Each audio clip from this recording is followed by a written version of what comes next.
సంవత్సరాల తరబడి ఎన్ని మందులు వాడినా మీ మోకాల నొప్పులు తగ్గట్లేదా? ప్రాణ పెయిన్ క్లినిక్ లో అత్యాధునిక చికిత్స. ప్రభుత్వ ఉపాధ్యాయులు అంటే పాఠాలు చెప్పడం, పేపర్లు దిద్దడం, చదువులకు సంబంధించిన పనులు మాత్రమే పాలు పంచుకోవడం వారి విధి. కానీ గత కొంతకాలంగా బోధనేతర విధులు వారి భుజానకెత్తుకున్నారు. వాటిని వారు మోయలేకపోతున్నామని గగ్గోలు పెడుతున్నారు. వారి ఆవేదనను అర్థం చేసుకున్న చంద్రబాబు సర్కార్ శుభవార్త అందించింది. ఇందుకే ఏంటా శుభవార్త?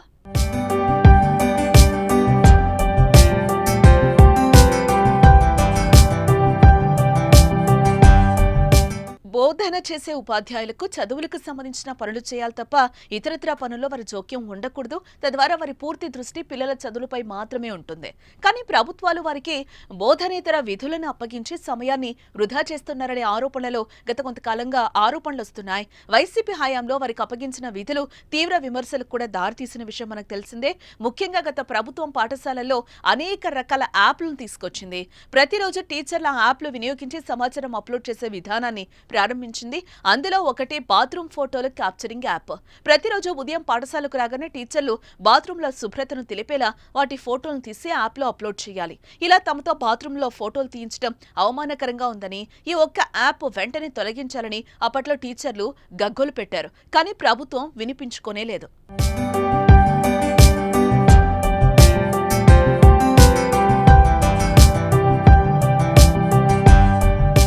టీచర్లకు అప్పగించే విధులపై ఎన్నికలకు ముందు కూడా టీడీపీ, జనసేన పార్టీలు విమర్శలు గుప్పించాయి. బోధనేతర విధుల నుంచి వారిని తొలగించాలని కూడా డిమాండ్ చేశాయి. కానీ అది జరగలేదు. తాజాగా టీడీపీ కూటమి ప్రభుత్వం అధికారం చేపట్టాక టీచర్స్ సమస్యలపై దృష్టి సారించింది.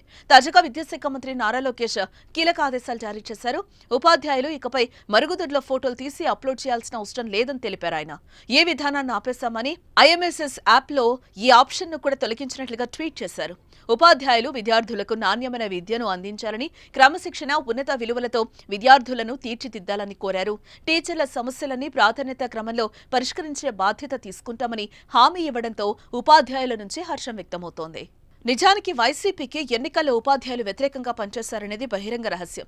ఇందుకు కారణం టీచర్లను మద్యం షాపుల దగ్గర కాపలా కాయడానికి, మరుగుదొడ్ల ఫోటోలు తీయటానికి, సీఎం టూర్లుంటే ఆ జనాలను తీసుకెళ్లే బస్సుల నిర్వహణ బాధ్యతలను అప్పగించటమే. ప్రతిరోజు పాఠాలు చెప్పడం కాకుండా నాడు నేడు పనుల పర్యవేక్షణ, మధ్యాహ్న భోజన నిర్వహణ, టాయిలెట్ల నిర్వహణ చేపట్టి ప్రతిరోజు వాటి ఫోటోలను అప్లోడ్ చేసే విధులు అప్పగించడం జగన్ ప్రభుత్వంపై వ్యతిరేకతను పెంచాయి. ఇవే కాకుండా నాడు నేడు పనుల పర్యవేక్షణ ప్రధాన ఉపాధ్యాయులకు భారంగా మారింది. జగన్ ప్రభుత్వం చేపట్టిన ఫేషియల్ అటెండెన్స్ విధానం కూడా వారికి మింగుడు పట్టం లేదు. అన్నింటికీ మించి సిపిఎస్ రద్దు, ఇతర ఆర్థిక బకాయిల విషయంలో జగన్ హామీ ఇచ్చి మడమ తిప్పడంతో టీచర్ల ఆగ్రహానికి గురైంది. ఏదేమైనా టీడీపీ కూటమి ప్రభుత్వం వారికి అనుకూలమైన నిర్ణయాలు తీసుకుని బాత్రూమ్ ఫోటోలు తీసి యాప్లో అప్లోడ్ చేయనక్కర్లేదని చెప్పడం ఆనందం వ్యక్తం చేస్తున్నారు.